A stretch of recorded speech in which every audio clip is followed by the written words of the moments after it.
Hi, Dr. Shelley. How are you? Just fine yourself? Nice. Yeah. Okay, so today we'll discuss two parts about statistics. The first part is I feel a lot of people are a little bit afraid of statistics or STEM overall. And we will discuss how can we empower people who are afraid of statistics.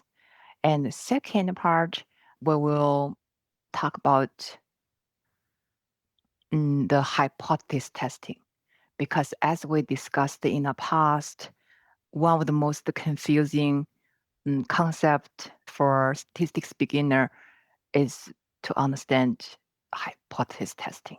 How does that sound? Sounds good.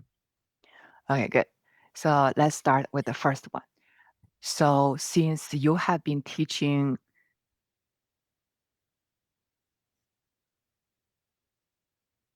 Dr. Shelley, that's Yes. I forgot to let you have a self-introduction. Well, It's that's fine. So, hi, Dr. Would you like to give us a self-introduction about yourself? okay.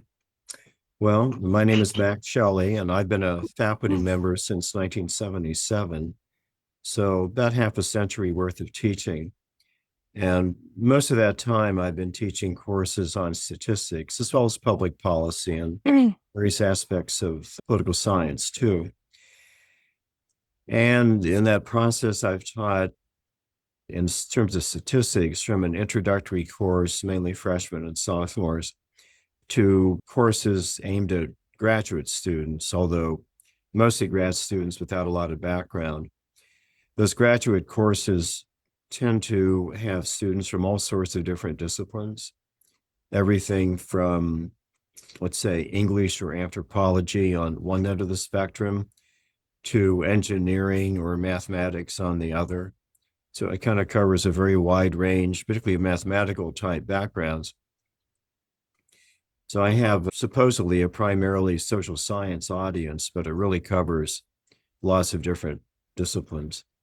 Typically, I'd have somewhere between about 30 and maybe 100 graduate students, and they could easily be from 20 or 30 different departments, and therefore they have very little in common. So in teaching statistical concepts, it's kind of a challenge, but eventually one figures out ways to try to make things generic enough that the engineers are sort of happy and the English majors are sort of happy. Mm. The problem is you can't make everybody happy every minute all the time. So the course evaluations tend to reflect that, because I can't get examples from 20 different disciplines in any given lecture. So some content makes more sense to people with the mathematical background, and other content makes more sense to people with more of a verbal disciplinary background. One of the things I have discovered is that statistics is kind of a tricky discipline for a lot of people, but for different reasons. The students who have a really strong mathematical background, that's what they want, and they they don't have much of an interest in applications as much as they have in the underlying mathematized theory. And they don't really want to talk very much about implications of the findings. They just want to get an answer. They Mm. tend to be kind of deterministic in that regard. I think Mm. if you plug something into a formula and equation, you result, and that's truth. But well, Mm. it really isn't, not necessarily anyway. And then there are other students who are very much used to the ambiguity of kind of verbalized type disciplines, Mm. where you don't have formulas and equations so much, but you have ideas. Mm. And blending those two together, I think, is part of what makes statistics kind of complicated, because there is a pretty heavily deterministic, mathematized Mm. side to the discipline. But there's also a very interpretive style as well, which Mm. is kind of the way that people would analyze verbal type data.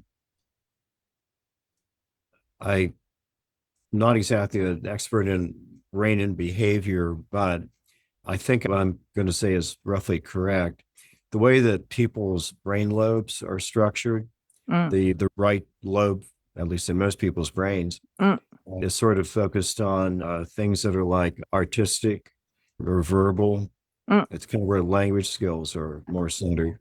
And the left lobe is more the linear, kind of deterministic, more mathematized brain lobe.